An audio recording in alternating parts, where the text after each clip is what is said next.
Kembali lagi bersama saya Isnain Aliman dari Fakultas Teknik Mesin dan Dirgantara ITB. Sekarang kita sudah masuk ke segmen 3, yaitu dengan topik karakteristik aliran fluida melalui sebuah objek.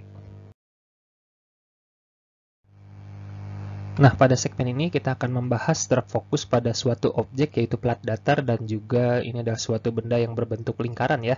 Dan juga objek yang kita tinjau di sini kita meninjaunya dalam keadaan kondisi dua dimensi. Nah, dikarenakan aliran yang kita gunakan dalam aliran luar di sini adalah aliran viskos ya, artinya di sini terdapat efek viskos yang akan kita tinjau, yaitu ini dinilai dari terhadap bilangan Reynolds-nya ya. Jadi kita akan membahas terkait dengan karakteristik aliran fluida pada suatu plat datar, terkait dengan pengaruh dari Reynolds number-nya, yaitu Reynolds number sangat rendah, kemudian moderate atau di tengah-tengah, dan juga Reynolds number yang sangat tinggi ya. Dan juga di sini kita akan mempelajari terkait selain bentuk dari plat datar, kita akan mempelajari terkait dengan bentuk yang sedikit lebih kompleks dari plat datar, yaitu lingkaran. Objek pertama yang kita tinjau ini adalah plat datar ya. Nah, di mana plat datar ini disimpan atau diletakkan di dalam suatu aliran yang mengalir ya. Jadi di sini ini adalah letak platnya, kemudian diberikan aliran fluida yang mengalir dengan kecepatan rata-rata sebesar U dari arah kiri dan arah kanan ya. Nah, sehingga aliran fluida di sini dia akan mengenai suatu profil plat datar di sini dan akan terjadi viscous effect di sekitar dari plat datar di sini ya. Nah, kemudian selain dari ini akan ada 3 gambar. Nah, di mana di sini yang gambar pertama itu adalah terkait dengan bilangan Reynolds dari aliran ini sebesar 0,1 atau ini adalah tergolong dari low Reynolds number flow ya. Nah, kemudian perlu diingat dari pembahasan pada sesi sebelumnya terkait dengan analisis dimensional ya, di mana Reynolds number ini merepresentasikan rasio dari inertial effect terhadap gaya viskosnya atau efek dari viskositas ya. Nah, di mana kalau misalnya kita membahas pada gambar ini adalah low Reynolds number. Nah, di mana terkait dengan low Reynolds number ini artinya gaya viskos atau efek dari viskositas ini sangat besar jika dibandingkan dengan gaya inersianya atau efek dari inersia fluida tersebut ya. Nah, kemudian kita lihat gambar di sini, ini adalah yang daerah yang diberi warna ungu di sini, ini adalah suatu area, di mana yang di sini kita meninjau area di dalam area ini, viscous effect itu sangat penting ya, dikarenakan pada low Reynolds effect ini, gaya viscous ini lebih dominan dibandingkan dengan gaya inersianya ya. Nah, kemudian terkait dengan apa saja yang terjadi di dalam area ini, yang pasti di sini terjadi suatu velocity distribusi ya, distribusi velocity ya. Jadi di mana kalau misalnya dia posisinya itu tepat pada plat di sini artinya kecepatannya akan menjadi 0. Nah, sedangkan di luar dari batas ini dia itu kecepatannya akan menjadi U atau rata-rata dari kecepatan yang datang sebelum dia mengenai suatu objek ya. Nah, kemudian jika kita melihat lagi di sini selain ada distribusi kecepatan akibat boundary layer, nah kemudian di sini kita melihat dari streamlines-nya ya. Jadi kalau misalnya streamlines aliran itu dia tidak mengenai area yang viscous efeknya penting di sini. Artinya kalau misalnya di sini ada suatu streamline di bagian bawahnya, nah dia akan lurus saja ya. Uh, dia tidak akan terpengaruh oleh gaya viskos yang mengenai suatu objek di sini. Nah, ketika suatu streamline dari sini, kemudian dia masuk ke dalam suatu area viskos efek yang penting di sini, nah maka dia itu akan terdefleksi seperti ini ya, dikarenakan ada perubahan medan kecepatan di sekitar area viskos effect ini. Nah, sehingga dia akan terdefleksi sedemikian rupa seperti ini ya. Nah, kemudian kita meninjau pada suatu gambar pada moderate Reynolds number flow ya. Artinya kira-kira moderate Reynolds number flow ini bernilai 10 bilangan Reynolds-nya ya. Jadi kira-kira gambar itu adalah seperti ini. Nah, terkait dengan viscous effect areanya di sini, dia itu akan semakin mengecil ya. Nah, karena apa? Dikarenakan gaya inersianya atau inersia efeknya itu, dikarenakan nilai Reynolds-nya itu semakin besar, artinya inersia efeknya itu mulai mempengaruhi dari sisi bagian viscous effect-nya ya. Jadi dia mulai ada pengaruh yang besar terhadap viscous effect-nya ya, dibandingkan dengan yang low Reynolds effect. Nah, artinya area dari yang di mana dikatakan penting terkait dengan analisis fluida di sini, artinya area ini akan semakin semakin mengecil seperti ini ya. Nah, di sini tetap terjadi suatu defleksi dari suatu streamline di sini ya, dan juga di dalam area yang dianggap viscous effect-nya itu penting, tetap akan terjadi suatu distribusi kecepatan yang akan kita sebut sebagai boundary layer nanti ya. Nah, kemudian untuk large Reynolds number flow, yaitu adalah yang gambar C. Nah, kemudian, dikarenakan nilai Reynolds number yang large ini itu besarnya 10 pangkat 7 ya, jadi jauh-jauh lebih besar dibandingkan dengan low dan juga moderate.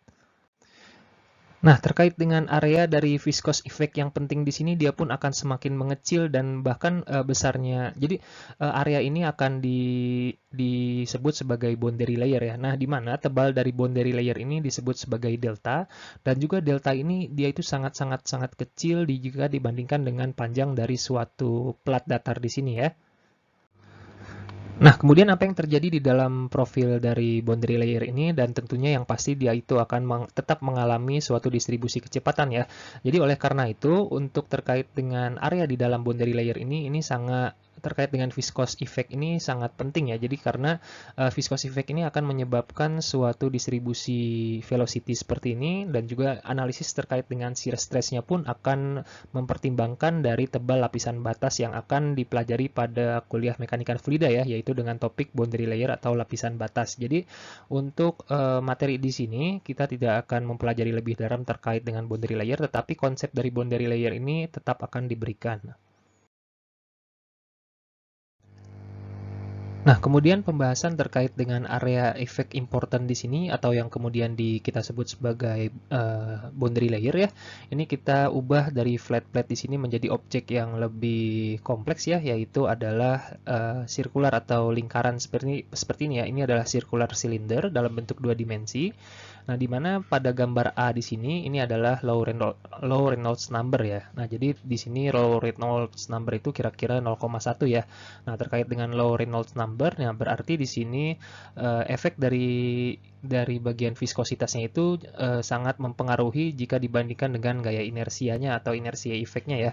Nah, sehingga jika misalnya kita amati bahwa area yang penting untuk analisis terkait dengan viscous effect ini dia itu seperti ini ya. Jadi kita mengamatinya itu semua, dan juga terkait dengan defleksi dari ininya streamline-nya itu kira-kira akan seperti ini ya. Dia akan terdefleksi mengikuti dari bentuk objek yang ada di dalam sini. Nah, kemudian untuk yang B ini kita mulai mengenal yang dinamakan aliran separasi ya. Jadi terkait dengan Reynolds-nya, Reynolds untuk moderate ini di sini adalah 50. Nah, di mana di sini efek dari inersia fluidanya itu mulai menguat ya jika dibandingkan dengan viscous effect-nya ya. Nah, sehingga terkait dengan viscous effect area di sini dia itu akan bergeser dari yang tadinya penuh seperti ini menjadi seperti ini ya. Dan begitupun untuk yang large Reynolds number, maka dia akan menjadi tipis hingga seperti yang pada plat datar seperti ini ya, yang kemudian kita sebut sebagai boundary layer di sini. Nah, kemudian kita lihat di sini, ini adalah boundary layer-nya dimulai dari titik sini, kemudian hingga ke belakang seperti ini. Nah, kemudian kita akan memfokuskan terkait dengan aliran separasi di sini ya. Nah, kemudian apa itu aliran separasi? Jadi aliran separasi ini seperti ini ya. Aliran separasi merupakan area yang kita memperhitungkan terkait dengan viscous effect-nya di sini ya, dan di sini kita sebut sebagai wake region-nya, dan juga di sini adalah boundary layer separation ya. Jadi di sini ada suatu titik yang dinamakan boundary layer separation location ya. Artinya aliran separasi ini dia itu muncul pada suatu titik tertentu dari sebuah objek fluida yang dialiri suatu fluida ya. Nah, jadi kalau misalnya kita lihat dari sini, nah maka bentuk dari streamline itu dia tidak beraturan seperti ini ya. Nah, dia dari yang awalnya seperti ini, dia terdefleksi dengan baik. Nah, kemudian di dalam aliran separasi ini dia bentuknya itu sangat random, dan bahkan dia kadang bisa seperti membalik seperti ini alirannya ya. Nah, kemudian apa yang dikhawatirkan dari sebuah aliran separasi ini? Nah, ini sangat mudah jika Anda membayangkan dari suatu airfoil ya. Jadi ini adalah contoh dari suatu airfoil. Nah, di mana terkait dengan airfoil ini kita menginginkan adanya gaya lift dan drag ya. Jadi kalau misalnya arah drag itu ke arah belakang, ini adalah drag-nya, dan sedangkan untuk lift itu ke arah atas di sini ya. Ini adalah lift. Nah, kemudian dari profil suatu airfoil di sini kita menginginkan adanya distribusi tekanan di bagian bawah sayap itu lebih besar dibandingkan dengan yang bagian atas. Nah, sehingga dia itu akan menghasilkan gaya lift atau gaya angkat ke atas sehingga suatu pesawat itu bisa terbang ya. Nah, kemudian apa jadinya jika misalnya terdapat aliran separasi pada suatu airfoil di sini? Nah, sebagai contoh misalnya dari suatu airfoil di sini, ini angle of attack-nya atau sudut serang dari airfoilnya itu saya tinggikan seperti ini ya, saya miringkan ya. Nah, maka pada bilangan Reynolds yang sangat besar ini dikhawatirkan akan terjadi yang dinamakan suatu aliran separasi seperti ini misalnya ya. Nah, ini adalah aliran separasinya. Nah, kemudian apa yang terjadi pada aliran separasi ini? Nah, yang tadinya diharapkan bahwa distribusi tekanan di bagian bawah itu lebih besar dibandingkan dengan yang bagian atas, dikarenakan ada aliran separasi ini, maka hal tersebut bisa tidak terjadi ya, karena di sini terkait dengan kecepatannya belum tentu dia kecepatan bagian atas itu lebih tinggi daripada bagian bawah, sehingga kecepatan di bagian atas itu lebih kecil ya dibandingkan dengan bagian bawah, dan ini dapat menghilangkan suatu gaya lift dari sebuah airfoil, dan tentunya hal ini tidak boleh terjadi dan jangan sampai terjadi ya, dikarenakan akibat adanya dari aliran separasi ini.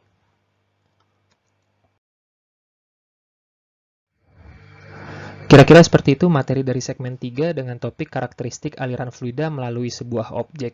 Jika ada penjelasan yang kurang lengkap atau kurang Anda pahami, tentu saja Anda harus membaca pada buku-buku referensi yang ada. Jadi cukup sekian dari saya, sampai jumpa pada segmen berikutnya.